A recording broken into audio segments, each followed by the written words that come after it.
श्री खाटू श्याम जी की अद्भुत कथा।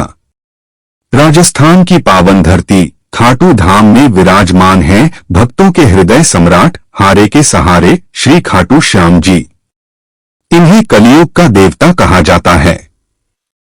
मान्यता है कि जो भी सच्चे मन से इन्हें पुकारता है, श्याम बाबा उसकी झोली खुशियों से भर देते हैं। यह कथा शुरू होती है महाभारत काल से। बर्बरीक महान योद्धा की गाथा। महाभारत के समय एक पराक्रमी बालक थे बर्बरीक। वे भीम के पौत्र और घटोत्कच के पुत्र थे। उनकी माता का नाम था मोरवी या अहिलावती। बचपन से ही बर्बरीक असाधारण वीर थे। उन्होंने कठोर तपस्या कर भगवान शिव को प्रसन्न किया।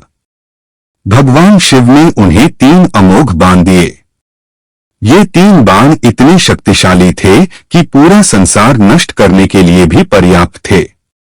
इसलिए बर्बरीक को 3 बाणधारी कहा जाने लगा। प्रतिज्ञा जिसने बदल दिया इतिहास। जब महाभारत का युद्ध प्रारंभ होने वाला था, तब बर्बरीक ने अपनी माता से युद्ध देखने की अनुमति मांगी। उनकी माता ने कहा, बेटा तुम सदैव हारने वाले पक्ष का साथ देना। बर्बरीक ने यह वचन दे दिया। यही वचन आगे चलकर एक महान बलिदान का कारण बना। भगवान श्री कृष्ण की परीक्षा। महाभारत का युद्ध शुरू होने से पहले भगवान श्री कृष्ण ने सोचा कि यह बालक अत्यंत शक्तिशाली है। यदि यह हारने वाले पक्ष की ओर से लड़ेगा तो युद्ध का परिणाम अनिश्चित हो जाएगा। वे एक ब्राह्मण का वेश धारण कर बर्बरीक के पास पहुंचे और उनसे पूछा, हे वीर तुम्हारी शक्ति कितनी है? बर्बरीक ने विनम्रता से उत्तर दिया, मेरे 3 बाण पूरे युद्ध को समाप्त कर सकते हैं। एक बाण शत्रुओं को चिन्हित करेगा, दूसरा उन्हें नष्ट कर देगा और तीसरा वापस मेरे तरकश में लौट आएगा। श्री कृष्ण ने उनकी परीक्षा लेने के लिए पेड़ के सभी पत्तों को भेदने को कहा। बर्बरीक ने एक बाण छोड़ा और आश्चर्य, पेड़ के हर पत्ते को भेद दिया। कहते हैं कि श्री कृष्ण ने एक पत्ता अपने पैर के नीचे छिपा लिया था, लेकिन बाण उनके पैर के पास घूमने लगा। तब श्री कृष्ण को समझ आ गया कि यह बालक अद्भुत शक्ति का स्वामी है। अद्भुत बलिदान। श्री कृष्ण ने ब्राह्मण रूप में दान मांगा। बर्बरीक ने कहा, ब्राह्मण देव जो मांगना हो मांग लीजिए। श्री कृष्ण ने कहा, मुझे तुम्हारा शीश दान में चाहिए। क्षण भर के लिए बर्बरीक चौंके, लेकिन उन्होंने बिना संकोच अपना सिर अर्पित कर दिया। श्री कृष्ण अपने वास्तविक रूप में प्रकट हुए और बोले, हे वीर तुम्हारा यह बलिदान सदा अमर रहेगा। कलियुग में तुम मेरे नाम से पूजे जाओगे। तुम्हें श्याम नाम से जाना जाएगा। जो भी सच्चे मन से तुम्हें पुकारेगा उसकी सहायता अवश्य करोगे। युद्ध का साक्षी बना शीश। श्री कृष्ण ने बर्बरीक के शीश को एक पहाड़ी पर स्थापित कर दिया ताकि वे पूरे महाभारत युद्ध को देख सकें। युद्ध समाप्त होने के बाद जब पांडवों में यह विवाद हुआ कि विजय का श्रेय किसे जाता है, तब श्री कृष्ण ने बर्बरीक के शीश से पूछा, हे वीर बताओ इस युद्ध में सबसे अधिक पराक्रम किसका था? बर्बरीक ने उत्तर दिया, मैंने तो केवल सुदर्शन चक्र को ही युद्ध करते देखा। सब कुछ आपकी ही माया थी प्रभु। यह सुनकर सभी पांडवों का अहंकार समाप्त हो गया।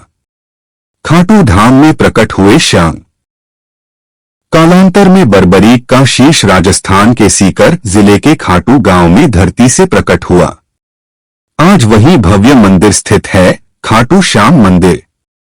फाल्गुन मास में यहाँ विशाल मेला लगता है, जहाँ लाखों भक्त बाबा के दर्शन के लिए आते हैं। हारे के सहारे।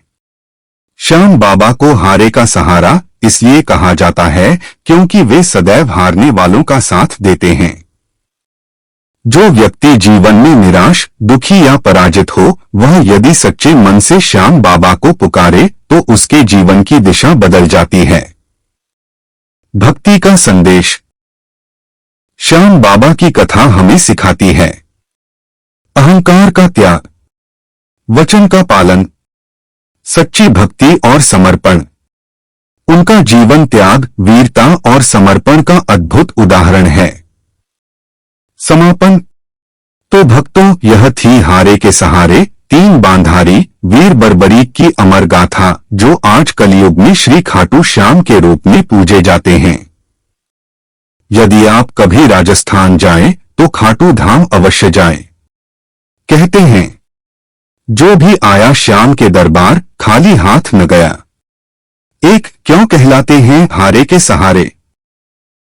जब श्री कृष्ण ने बर्बरीक से उनका शीश दान में मांगा, तब उन्होंने कहा था, तुम सदैव हारने वालों का साथ देना चाहते थे, इसलिए कलयुग में तुम उन्हीं के सहारे बनोगे। इसी वरदान के कारण श्याम बाबा उन लोगों की विशेष सहायता करते हैं जो जीवन में हार चुके हों, जिनका आत्मविश्वास टूट गया हो, जिन्हें हर तरफ से निराशा मिली हो। इसलिए भक्त उन्हें प्रेम से कहते हैं, हारे का सहारा बाबा श्याम हमारा। 2. श्याम नाम कैसे पड़ा? महाभारत में जब बर्बरीक ने अपना शीश दान किया, तब श्री कृष्ण ने उन्हें अपना ही नाम श्याम दिया। कृष्ण स्वयं श्याम वर्ण के थे और उन्होंने कहा, तुम मेरे ही अंश हो, इसलिए कलयुग में तुम श्याम नाम से पूजे जाओगे। इस प्रकार बर्बरीक बन गए श्री खाटू श्याम जी। 3. खाटू धाम की स्थापना। कहा जाता है कि बहुत समय बाद राजस्थान के सीकर जिले के खाटू गांव में एक गाय रोज एक स्थान पर जाकर अपना दूध बहा देती थी। जब वहां खुदाई की गई, तो धरती से बर्बरीक का दिव्य शीश प्रकट हुआ। बाद में उसी स्थान पर भव्य मंदिर का निर्माण हुआ, खाटू श्याम मंदिर। आज यह मंदिर लाखों श्रद्धालुओं की आस्था का केंद्र है। 4. फाल्गुन मेला, आस्था का महासागर। हर वर्ष फाल्गुन मास में खाटू धाम में भव्य मेला लगता है। देश विदेश से लाखों भक्त नंगे पांव यात्रा कर बाबा के दर्शन करने आते हैं। भजन, कीर्तन, झांकी और निशान यात्रा, पूरा वातावरण श्याम नाम से गूंज उठता है। 5. श्याम बाबा के प्रसिद्ध चमत्कार। भक्तों के अनुसार किसी का रुका हुआ व्यापार चल पड़ा, किसी की असंभव बीमारी ठीक हो गई, किसी को वर्षों बाद संतान सुख मिला, नौकरी और विवाह में बाधाएं दूर हुई। कहा जाता है कि जो भी सच्चे मन से बाबा को पुकारता है, बाबा उसकी सुनते हैं। 6. शीश का रहस्य। एक मान्यता यह भी है कि महाभारत के बाद श्री कृष्ण ने बर्बरीक का शीश एक पवित्र नदी में प्रवाहित कर दिया था, जो बाद में खाटू में प्रकट हुआ। इसलिए खाटू धाम को अत्यंत चमत्कारी और सिद्ध पीठ माना जाता है। 7.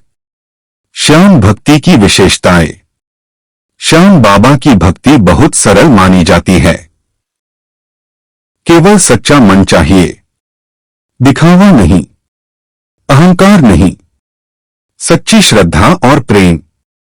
भक्त अक्सर गाते हैं, खाटू वाले श्याम तेरी जय हो। जब सारी दुनिया साथ छोड़ दे, जब अपने भी पराये लगने लगे, जब हर दरवाजा बंद हो जाए, तब एक दरबार हमेशा खुला रहता है, खाटू वाले श्याम का दरबार। बस एक बार सच्चे मन से पुकार कर देखो, श्याम बाबा जरूर सुनेंगे।